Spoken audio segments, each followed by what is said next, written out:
You're listening to the Chicago Audible Podcast, changing up the way Bears fans stay up to date on their favorite team since 2015. Now get ready,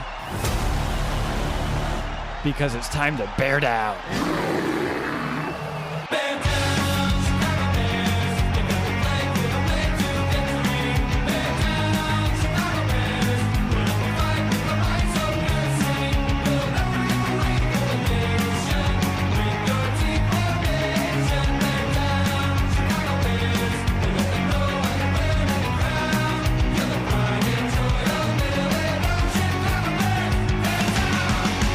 Welcome back, Bears fans, to another episode of the Chicago Audible, and welcome to Week 2. It's time to put last week behind us and look ahead to the Denver Broncos. I'm Rose Holdawit, and I want to begin by apologizing for just how late this episode is. Obviously, the Broncos, they had the late game Monday night, and just kind of due to the nature of these types of episodes, I'm a little beholden to the guests and their schedules. So I really do appreciate your patience. And to just help us meet the Broncos, I sat down with Cameron Parker of the Locked On Broncos podcast, who gave us the ins and outs of his team. Without wasting another moment, since you've waited long enough, here is that conversation. Thanks for joining me today, Cameron. I know our listeners are eager to learn more about the Denver Broncos as we prepare for Week 2. It's really glad to have you on. Thank you again for jumping on the show. Oh, thank you for having me, and I'm really excited to talk about, this upcoming game. And, there's going to be a familiar face and probably familiar faces, on the sideline. I know that, Chuck Pagano is down there, and he's got Colorado ties, and we now have Vic Fangio and Ed Donatel, and I believe another coach from over there. So, yeah, it's going to be a lot of familiar faces on Sunday. Yeah, and actually that jumps right into my first question. I want to kind of talk about probably the biggest familiar face, at least on your end, as to us Bears fans, and that being your head coach, Vic Fangio. Obviously, he's someone that we're all very familiar with here in Chicago. I know it's only been 1 week, but you did have an offseason so far to get to know the guy. I want to know, what's your take on Vic? How's he doing and going about that head coaching job? Obviously, that first game of the year wasn't what you guys were expecting as well, but just to kind of start off this show, what are some of your thoughts on your new head coach, Vic Fangio?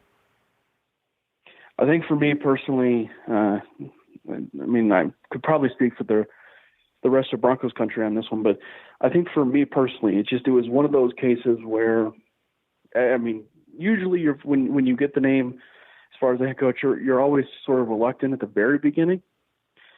But then, you hear the first press conference and then everything that gets surrounded on it. And I think that my first initial reaction through all of it was, he really does not sugarcoat anything. Yep. Like when he makes a statement, he believes it. He's true. He believes in his team. He believes in his players. And I think that is a testament to a guy that probably should have been a head coach at one point in his career, but I think that the one thing that he certainly has going for him, and it's sort of been an argument that I've been posting a few times, is sure, he's a first-year head coach, but when you have 30 to 40 years of coaching experience, that's irreplaceable.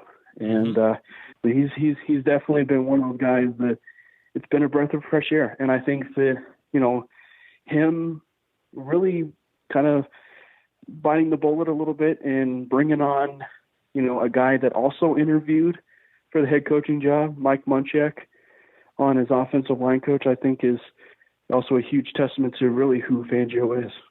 Yeah, that's a really good point. I actually want to move over to probably the biggest new face for you guys, and that's your quarterback, Joe Flacco. What did you make of his debut? He played well late in that game. So what are your expectations for, Flacco this week? And then what are you guys projecting for the rest of the season? Is he someone that you're high on, can kind of lead this team, to, the degree in which you guys are hoping for? I think the one thing that Broncos country and a lot of fans certainly want is they just want good quarterback play. All these years of Paxton Lynch and Trevor Siemian, Mark Sanchez, and Case Keenum, they kind of want to put it to bed and really have a good quarterback. And I think that for Flacco. He put together, I thought, a pretty decent Monday night game against Oakland. He had certainly some cases of people dropping passes, and I think that was probably just more to do with, they really didn't play a whole lot in the third, fourth, or even, fifth preseason game, and that can really come with chemistry. And I think that as the season progresses, and in particular with a new team, a new franchise, new players, that's going to come along. And I do imagine we'll probably see maybe a little bit of that in the upcoming matchup, but it was still pretty nice to see, a quarterback that he really knows what he's doing. He knows his reads. He's been around the block a few times. So I just think that overall it was a really, all things considered, a really solid debut for the former Super Bowl MVP. All right. Now, obviously, his performance overall was solid, but what wasn't was that offense in the red zone. They only scored a touchdown, I think, once out of their 4 trips. Had to continue to settle for field goals. What's the story behind that? What do you attribute the red zone struggles? It's been something that's been going on for the last few seasons, and I don't know, what really to make of that. I don't know if it's just, that they just can't execute in the red zone. But they clearly have the playmakers, the players to get it done, especially now. The guys like Courtland Sutton, Emmanuel Sanders, Noah Fant, the new addition at tight end, they have the playmakers to certainly do it, and especially with running back with Royce Freeman. And I think that it's just, I don't know, it's just been one of those things where it's just been very, very frustrating. I don't know in this go-round if it's just because the lack of potential chemistry together as a starting unit and a starting offense. I don't know if that's really what's doing it, but yeah, it's just been a constant theme that really does need to get worked out. But the one thing that we had seen even in the this preseason, is they even struggled in the red zone. So they have to get it figured out rather soon, and sooner rather than later. But the one thing that we always say so often, though, it's probably better to have these problems now if you want to say the Broncos are a playoff team than later on down the year. Absolutely. Now, you talked about a couple of the playmakers on offense. I'm curious from your perspective, you're speaking to me as a Bears fan. Who should I be worried about on that offense and why? On the offensive line or just on the offensive side of the ball? The offensive side of the ball. I mean, I look at the performance of Courtland Sutton on Monday night. I feel like that was a true coming out party for Sutton. I mean, I think a lot of guys were a little on the fence with him, draft scouts, everything else, but he's a true number 1 wide receiver in the making. And he literally played like a future top 10 wide receiver. And if he can certainly do that and really prove and refine his route running, the drops, eliminate those, he can be a true threat in the red zone just because he's got that size. He's got that clear catch radius, and I think he could be a true threat. Now, Emmanuel Sanders, I think as a wide receiving threat goes, he really ignites that offense. He really gets that offense going. And he's kind of like that Phillip Lindsay of that wide receiving group. So I think that he can really make that offense go, and him getting healthy and having a shorter-term recovery from that Achilles injury surprised a lot of people. And then kind of going on with what I had mentioned about Noah Fant, the newcomer, I mean, we certainly saw what he can do in college, being that more pure receiving threat. But one of the things that I think completely goes unnoticed at times is he's a pretty solid run blocker. So I think that he can provide a lot of aspect there.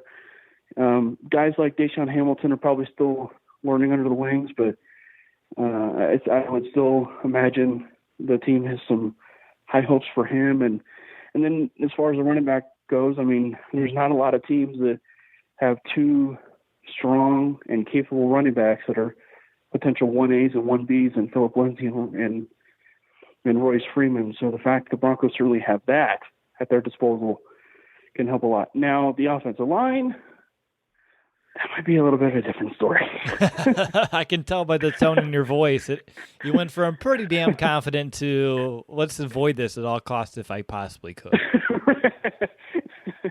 Yeah, the offensive line is the good news is there's a stout player on that offensive line that they drafted from Kansas State, Belton Reisner, who has really come along in the first season. And Garrett Bowles, he's an incredibly talented left tackle, but he just continues to really lose the technique side of thing, and especially with guys like Vic Fangio and Munchak, who are true technicians to the coach. That's not going to jive well, and so this is a huge year for Garrett Bowles. He's got to really work his craft and really be better at left tackle. And Connor McGovern's had a lot of snap issues in preseason that he's going to have to get worked out, obviously sooner rather than later, and preferably now, especially those snap issues. And then right tackle Juwan James sustained an injury that's going to sideline him for a lengthy period of time, maybe not as long as the Broncos actually anticipated. So that was good news, but still, your right tackle is still void. But, they feel comfortable with the guy that's going to be in there. That's going to be on Sunday, Elijah Wilkinson. But there's a lot of question marks. And it's kind of like what we've been saying in the past with their offensive line. Their true offensive line nature is just a lack of depth. But anything that gets there, they still have to perform well. And the offensive line is just not performed well. Okay, briefly, you talked about struggles at tackle, an injury at the position as well. Khalil Mack coming into town. Are you worried? I know I'm worried. I think back to the time when he was down there with the Oakland Raiders, and Michael Schofield was our tackle, and I think he sacked our quarterback. I think it was Paxton Lynch or Trevor Seaman. I can't remember who it was, but he had sacked him about 3 or 4 times, maybe 5 times in a game. I can't remember. So yes, I have nightmares, and I don't know if I'll sleep tonight because of it. But yeah, Khalil Mack, man, he's a tremendous player, and kind of like Von Miller and whatnot on the other side. Those are always those players that you have to circle and at least try to eliminate them at all costs. Cameron, you're doing a great job of setting me up for my next questions here today. You talked about Von Miller, and I want to talk about what happened on Monday night for you guys, because obviously the Raiders, their offensive front did a great job of limiting your defense, that pass rush. You have guys out there, Von Miller, like you mentioned, Bradley Chubb out there, but the pass rush was absent for the vast majority of that game. They weren't even able to come away with a sack. Were you surprised by that? Is that something that you're fearful that could become a trend, or was it just like a week 1 anomaly? What's your take on the lack of pass rush on Monday night? So it's weird. I feel like I was, surprised just because in the preseason we were seeing a lot of pressure. We were seeing a lot of pressure from, guys like Bradley Chubb and Von Miller and Malik Reed and all of this. We were seeing a lot of pressure in preseason. But at the same time, was I surprised? Maybe not as much as I really thought I was, because if you look at the game against the Oakland Raiders last year in week 2, now granted the Broncos came back and won that game 20-19, but the Raiders really have the perfect game plan to neutralizing a pass rush, because if you look at the week 2 game last season and now, Derek Carr's efficiency has been right near the top. I think he was 29 of 32 for like 185 yards or something in week 2. And then he was 22 of 26 for like 260 yards and a touchdown with no interception. So his efficiency and him getting the ball out of his hands rather quickly is the biggest key in replicating to neutralizing a pass rush. So the fact he was able to do that twice, no, I really wasn't all that surprised. So the fact that we come into this upcoming game with all the RPOs and everything that Matt Nagy does to his disposal, and with a guy like a Mitchell Trubisky who did not play well against the Packers, but at the same time also not a quarterback that I'm going to throw by the wayside, because he still has enough talent level there to still be a top 15 and maybe entry-level top 10 quarterback. Now, of course, getting after quarterbacks, that wasn't the only struggle for you guys on Monday night. You also had a hard time stopping rookie running back Joshua Jacobs. He had about 100 scrimmage yards. He had 2 rushing touchdowns. Obviously, Vic Fangio said post-game that he didn't feel like he was in control when it came to stopping the run. So when you're watching that defense on Monday night, what was kind of behind some of those struggles at containing the running back? Man, I don't know.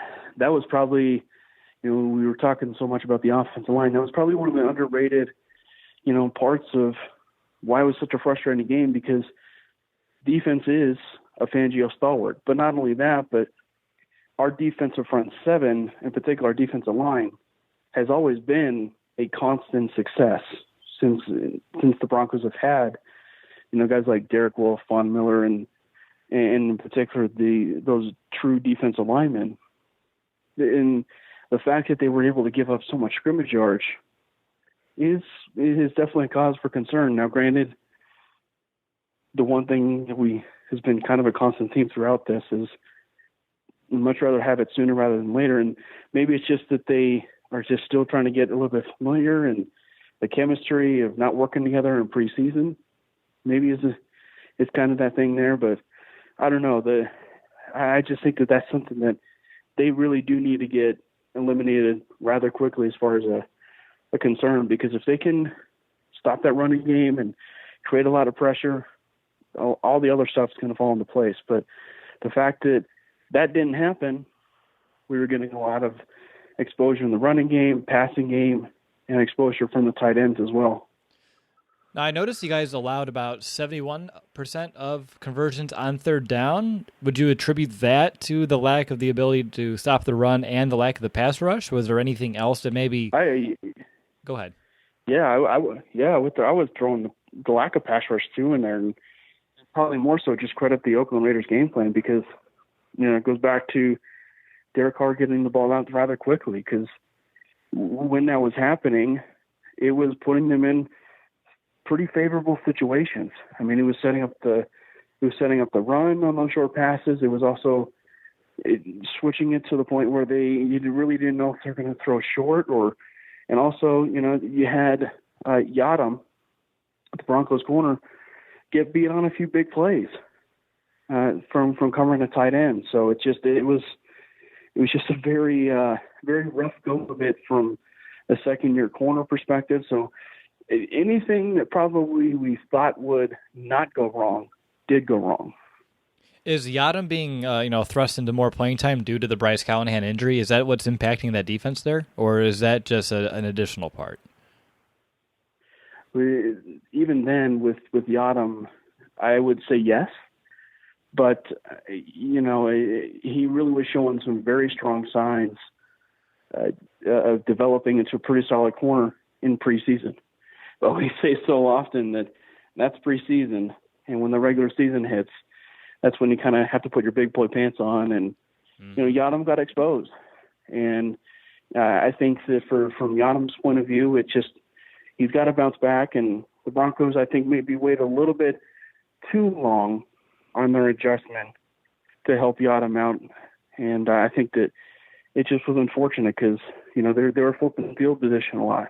Now, granted, the score was 7-0 for the longest time, and then Oakland put away for a 2-score game, and the Broncos kind of unfortunately dug themselves into a very big hole, and they really couldn't dig themselves out. And they finished with a 2-score game, or a touchdown and a 2-point conversion, but it was still a very unfortunate situation for the Broncos that they put themselves in that situation.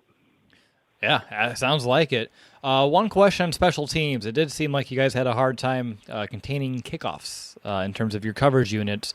One of them went for over 70 yards. I think the Dwayne Harris for Oakland, he had about 50 yards per kickoff return on average. The Bears have one of the best return guys in the game in Cordero Patterson. How confident are you that the Broncos coverage unit can kind of contain the Bears in terms of kick returns? special teams has been one of the underlying problems as far as kick coverage the last handful of seasons. And, they bring in special teams guru and Tom McMahon, and he's been known to do a really good job with that. And so, again, I don't know if it's just familiarity still with McMahon, but that's an area that they got to get worked out because they've had a few injuries, certainly to some special team stalwarts like guys like Andy Janovich, their starting fullback, but also one of their key special teams aces. And so having him potentially injured might be, certainly, I don't know, and it may be a little bit of an issue, but you certainly don't want to use those as an excuse because, as always, it's execution above everything, and they're not executing. So I think that the unfortunate thing is, at least for the Broncos' point of view, they still got to get better in special teams, and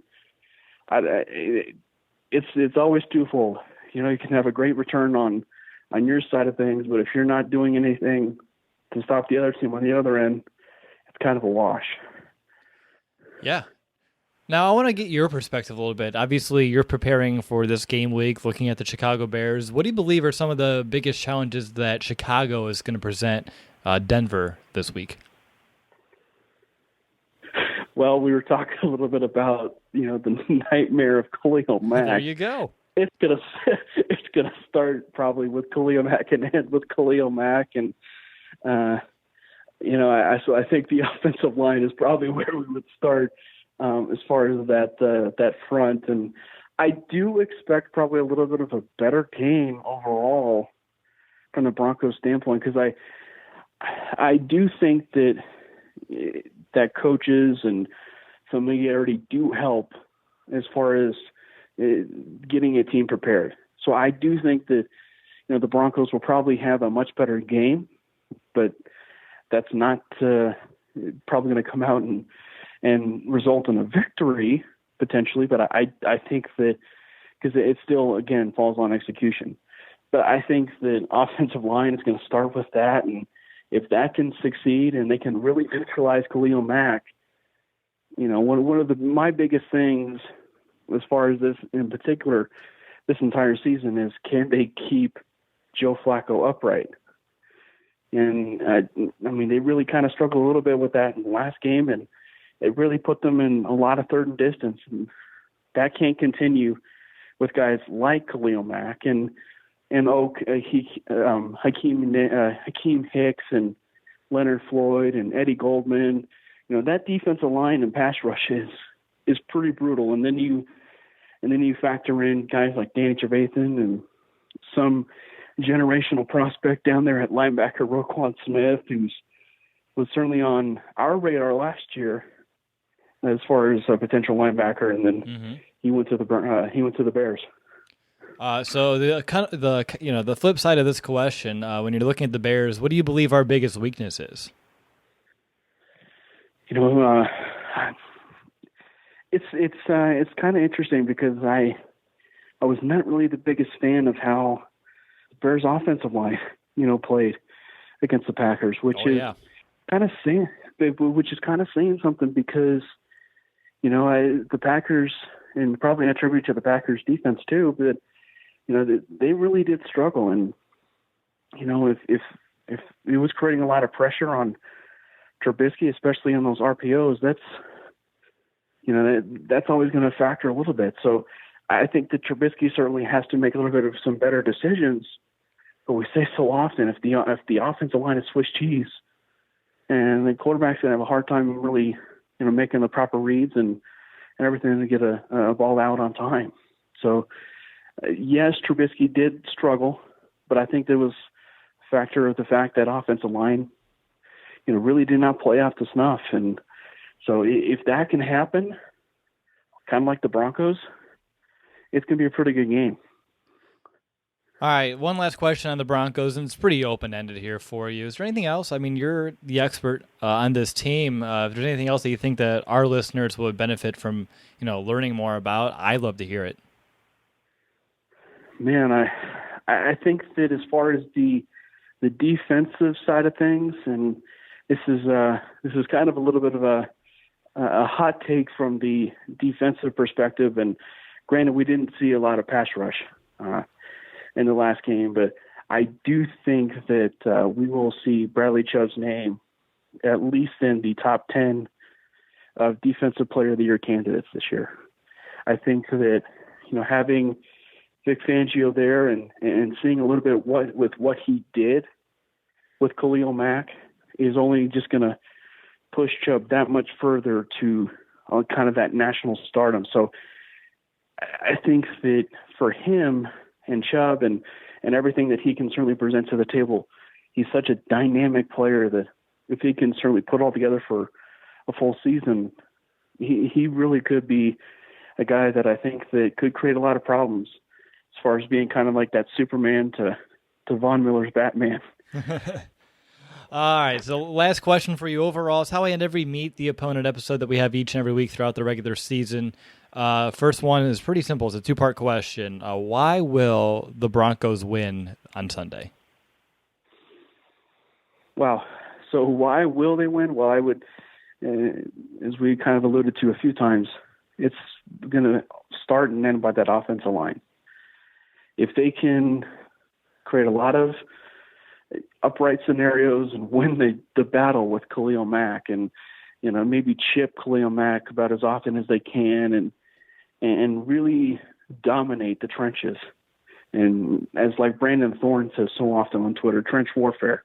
If they can win that trench warfare, I would say they have a pretty decent chance. And so I think that if that can happen, then the running game is going to certainly fall into place. And Flacco's going to make the proper decisions downfield as well. And then on the flip side, I think you may have already alluded to this, but what's it going to take for the Broncos to end up losing the game? Is it going to be the opposite, just losing the trench warfare? Well, I will say as far as the offensive line goes, because that appears to be a very, very constant theme here, that it is the offensive line. But they also cannot turn the ball over. I think that for Flacco, he can't force balls into places where he really should not, or a very costly turnover, because we had seen so often in years past that those costly turnovers can flip field position and really puts the defense in a very, very tough situation. No matter what your offense is, if you're getting the ball very close to the red zone, it's going to do a lot of damage for you as a defense to cover that. So I think that, yes, the offensive probably the win it or lose it probably battle of this game. I would also throw that, they have to not turn the ball over. And because I think the one thing for me, as far as the Bears go, they certainly have that wide receiver, Allen Robinson. But, I would not count out guys like, Tariq Cohen or, even David Montgomery, who looked very good in the action that he had. Adam Shaheen, I think, is, if he can stay healthy, I think he's a pretty good, decent tight end. And also you guys got, Taylor Gabriel as a slot receiver. So there's still plenty of weapons there. And I think that, for the Broncos, they can't sleep on a lot of those guys because they can still make you pay. And they've proven to make a lot of teams pay. Absolutely. All right, Cameron, I think that's all I have for you today. I really do appreciate you hopping on the show to give us the lowdown of the Denver Broncos to kind of kick off our week-long preview here that we kind of do here at the Chicago Audible. So really appreciate the time. Thanks again. Oh, thank you so much for having me, and hopefully it could be a really good game on Sunday. All right, that'll do it, Bears fans. I hope that you found Cameron's insight this week to be of value. Up next, Nick and I will be back for a weekly game preview episode. But until next time, until tomorrow, bear down, Chicago.